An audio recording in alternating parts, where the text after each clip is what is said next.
Bonjour et bienvenue à tous. Nous sommes heureux de vous retrouver pour cette nouvelle émission du Travail dans tous les sens. Aujourd'hui, je vous propose de faire un peu de philosophie avec une question pourtant bien ancrée dans le quotidien des salariés. Qu'est-ce qui donne envie d'aller travailler? Quelles sont les motivations qui poussent chaque salarié, chaque chef d'entreprise à se lever le matin pour aller au boulot?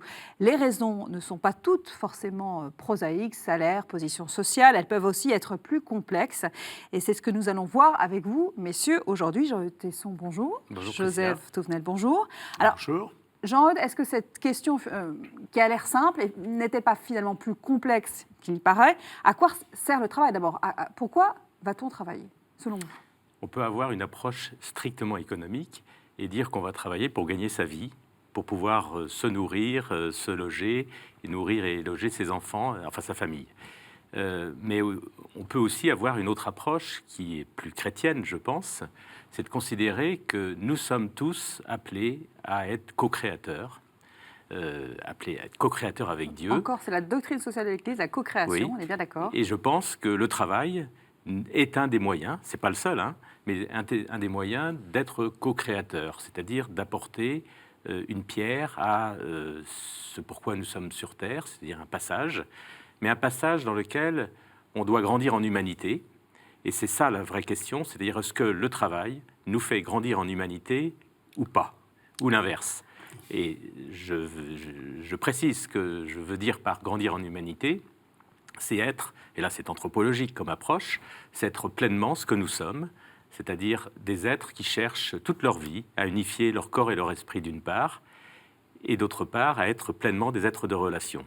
Donc finalement, l'équation elle est simple quand elle est posée comme ça, mais la façon de la résoudre c'est un n'est petit pas peu si plus simple. complexe, Joseph. Mais c'est à la fois le cadre du travail, le management, le sens que l'on donne à son travail ou le sens que l'on peut donner à son travail, parce que malgré toutes les bonnes volontés... Ça, c'est le chef d'entreprise. Encore une fois, on souhaiterait tous vous avoir comme patron, mais dans la réalité, je vais voir mon patron, je lui dis, je voudrais grandir en humanité, et pour cela, c'est pour ça que je viens travailler. Je ne sais pas quelle tête il ferait.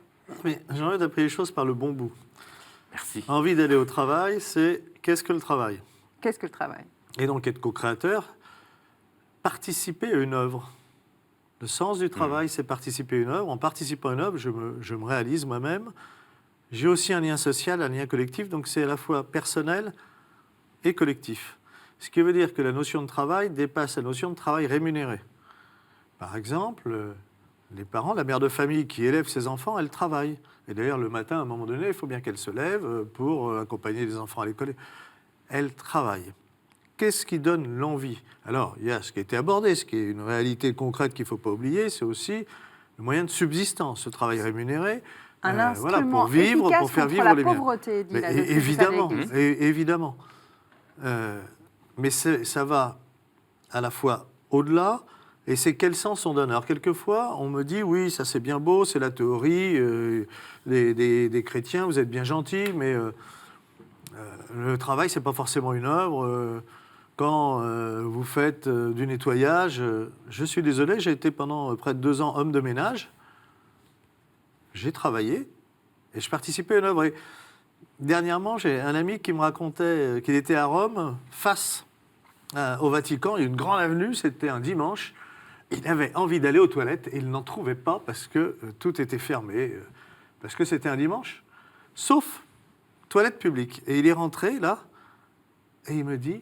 C'était un moment extraordinaire parce que le gars qui tenait ces toilettes accueillait les gens, les touristes. Vous venez d'où? Vous venez... chantait. Et il dit, je suis ressorti. Eh bien, cet homme qui était un monsieur pipi, eh bien, il participait à une œuvre par son travail. Lui, ça le grandissait et grandissait les autres. C'est aussi simple que ça. C'est ce sens qu'il faut que l'on retrouve. Refaire du travail une œuvre, même si ce sont des tâches modestes, simples, qui paraissent insignifiantes, elles ont toujours une signification. Il faut ramener cette signification. Et dans ces cas-là, si on participe à une œuvre, si on a du lien social, ben on est content d'aller travailler, on est content de ce qu'on fait. Mais il faut redonner ce sens qu'on perd trop souvent. L'Église rappelle que travailler peut être et devrait être une source de joie. Mais oui. C'est à partir du moment où on peut aussi donner le meilleur de soi-même, à partir du moment où on donne du sens, ça contribue à l'épanouissement. Je voudrais justement faire le lien avec la motivation Et on a évoqué de la philosophie, de l'anthropologie, je voudrais évoquer de la biologie, ou de la physique, de la chimie même. En fait, la motivation, c'est quelque chose qui est hormonal. C'est malheureux peut-être, mais ce sont des hormones, notamment la dopamine, qui nous motivent. C'est l'hormone de la motivation. Il y a une autre hormone aussi qui peut intervenir, c'est l'ocytocine, qui est l'hormone de la fidélité. Et en combinant motivation et fidélité, donc ces deux hormones, on arrive à un résultat qui est l'engagement. Alors c'est moins simple que ça, mais beau, moi, on pourrait imaginer des entreprises mettant des sprays à l'entrée de dopamine et d'ocytocine, et surtout que l'ocytocine peut se diffuser par spray, et à ce moment-là, les salariés arriveraient tous engagés. Et engagés au boulot. Mais engagés, je plaisante en disant ça, mais il y a un vrai sujet autour de l'engagement, et toutes les statistiques le montrent. Même si dans le monde entier, les ratios ne sont pas très bons, en France, c'est catastrophique. Il y a 65, difficile de s'engager. Il y a 65% des salariés qui se disent non engagés dans leur travail. Je trouve ça d'une grande tristesse. Ça veut dire qu'en fait, ils n'adhèrent pas à ce qu'ils font. Il n'y a pas de joie dans ce qu'ils font. Ils ne se sentent pas participants à la co-création. L'engagement, c'est le résultat. Oui. Mais la joie contribue à l'engagement, mais effectivement, ils sont... On ne s'engage pas parce qu'on n'y croit pas. Ben oui, mais ils sont là comme exécutants de quelque chose qu'on leur demande de faire en contrepartie d'une rémunération.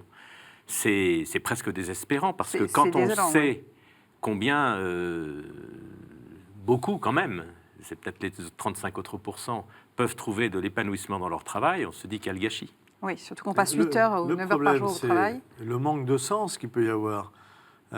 Quel sens à mon travail? Est-ce que ma tâche est vraiment utile? Est-ce que la personne qui est au guichet d'une banque, quand sa hiérarchie lui impose de vendre des produits financiers au maximum à tout le monde, y compris à des gens qui n'en ont aucune utilité, est-ce que cette personne va considérer que sa tâche a un sens? Ou alors qu'elle est en train de tromper sa clientèle, mais que si elle veut conserver son poste et grimper dans les hiérarchies, il faut qu'elle le fasse. Et ça tue. Ça tue. Et si je prends cet exemple, parce que dans les réseaux bancaires, beaucoup me font part de ce mal-être qu'ils ont sur à la fois à quoi ça sert et est-ce que ce que je fais est vraiment honnête. Et on peut le retrouver ailleurs. Donc redonner du sens. Et puis même une entreprise, il faut toujours penser à ce que le salarié comprenne à quoi ça sert ce qu'on lui demande. Quel est, dans le cadre global de l'entreprise, l'utilité de sa tâche. Et ça, c'est pas toujours fait, malheureusement. Et du coup, si je me sens juste un objet, un numéro, d'autant plus que quand même, on voit avec quelle facilité on peut licencier les gens. Et donc, quand je sais que moi, je suis là, mais qu'à un moment donné, on pourra se séparer de moi parce qu'on n'a rien à fiche, tous ceux qui vivent dans les CDD, dans la précarité, dans les petits contrats précaires, alors les CDD peuvent être utiles, mais il y a des entreprises qui emploient les CDD. Dans l'audiovisuel, les CDD... moi, je suis admiratif d'un certain nombre de grandes chaînes, notamment de télévision, qui nous donnent, publiques ou non publiques, qui nous donnent tous les jours des grandes leçons sur la façon d'être humain et ce qu'il faut faire, et dont les pratiques internes sont désastreuses, avec des salariés qui sont dans une précarité permanente. Comment veut-on que ces salariés, qui sont en siège éjectable permanent et qui savent que c'est le système qui les met comme ça, volontairement, c'est pas imposé, c'est pas un CDD parce que je vais faire les vendanges et je travaille la durée des vendanges. Hein. Eh bien, ça, c'est mortel. Et quel sens ils donnent à leur travail? Juste, j'en tire un maximum parce que moi, on ne va pas me considérer. On me considère comme un objet qu'on peut acheter, vendre, virer ou embaucher. Joseph charge un peu l'employeur sur cette question du sens. Mais le salarié, je pense, est concerné également sur le sens qu'il veut donner. Sa motivation personnelle. Oui, mais de toute façon, quand bien même les entreprises passeraient à côté de cette quête de sens, ils seraient disqualifiés parce qu'aujourd'hui, et notamment avec la génération Y, on observe que les jeunes ont besoin de donner du sens à leur vie et donc de donner du sens à leur travail en lien avec le sens qu'ils veulent donner à leur vie. Et si des salariés, c'est pas à l'entreprise d'aller donner, de promouvoir la quête de sens dans la vie en général. C'est à chacun de la chercher. Oui, justement, mais c'est-à-dire s'il n'y a pas motivation personnelle. Oui, mais s'il n'y a pas cette rencontre entre le salarié qui veut donner du sens à sa vie et l'entreprise qui est prête à lui en donner, qui pourrait, enfin certaines en tout cas, mais qui comprend l'intérêt, mais qui comprend exactement, on passera à côté. C'est-à-dire qu'il faut être deux pour donner le sens. Il faut celui qui donne une vision, qui dit aux salariés voilà ce vers quoi je vous entraîne, vous, mes salariés, la finalité de notre entreprise. Voilà le sens voilà à quoi tu sers dans l'entreprise, mais il faut que ce soit relié avec en fait une réflexion personnelle du salarié sur le sens de sa vie. Il faut que les deux tenants comprennent que le travail a une fonction sociale, c'est qu'on travaille pour s'accomplir, on travaille aussi pour avoir une position sociale. Il suffit de voir à quel point il est douloureux de perdre son emploi et d'être au chomage pour comprendre à quel point on est défini souvent par son travail au sein de la société. Comme ça a été dit, le travail, participer à une œuvre, le travail, une co-construction. Si je n'ai pas de travail, c'est-à-dire que je suis mis au bord de la route, je ne peux pas participer à cette co-construction. C'est mortel. Effectivement, tous ceux qui n'ont pas de travail, c'est plus que très douloureux. Ce n'est pas que douloureux financièrement, c'est douloureux psychologiquement. Je suis inutile pour la société. Et moi, je suis catastrophé de voir le message qui a été envoyé pendant des mois en nous disant « Notre objectif, c'est l'inversion de la courbe de chômage. » Donc, le seul objectif valable, c'est un emploi pour tous. C'est 100%. C'est ça l'objectif. Oui. Chacun sa place dans la société, y compris d'ailleurs les personnes qui sont les plus en difficulté, comme les personnes handicapées, qu'on sait très bien mettre en France sur le bord de la route, en dehors de l'entreprise, de la vie et de la société, et on ne fait pas l'effort collectif pour permettre à un certain nombre de handicapés, je pense à des trisomiques qui sont des trisomiques légers ou pas trop lourds, qui peuvent travailler. Et en France, on ne fait pas l'effort qui est fait dans d'autres pays, y compris il n'y a pas que les entreprises, hein. C'est aussi l'ensemble de la population d'accepter que quelquefois je puisse être servi moins rapidement parce que c'est une personne handicapée. C'est un regard à changer. On a juste une minute pour Je ne suis pas conclure. complètement d'accord. Enfin, je voudrais aller au-delà de ce que dit Joseph. Bien sûr, c'est un bel objectif de donner du travail à chacun pour que chacun puisse s'épanouir dans son travail. Mais ça, c'est illusoire parce qu'on sait très bien qu'il y aura forcément des personnes qui seront en dehors de l'accès au travail. C'est des personnes à insérer.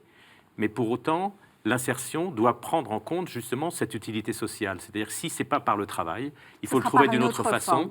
Par exemple, trouver à chacun sa place, permettre à des personnes en insertion de participer à des activités bénévoles aussi. Oui. C'est un autre moyen qui n'exclut pas... Vous parlez des femmes au foyer, des femmes qui ne travaillent pas. Au sens premier du travail. Oui, exactement. Oui, tu as raison. Les bénévoles travaillent, les jeunes qui encadrent du mouvement scout. Transformer le monde le dimanche, ils travaillent. On est dans la co-création. Voilà. Et celui qui mène des études... On va s'arrêter là, Joseph.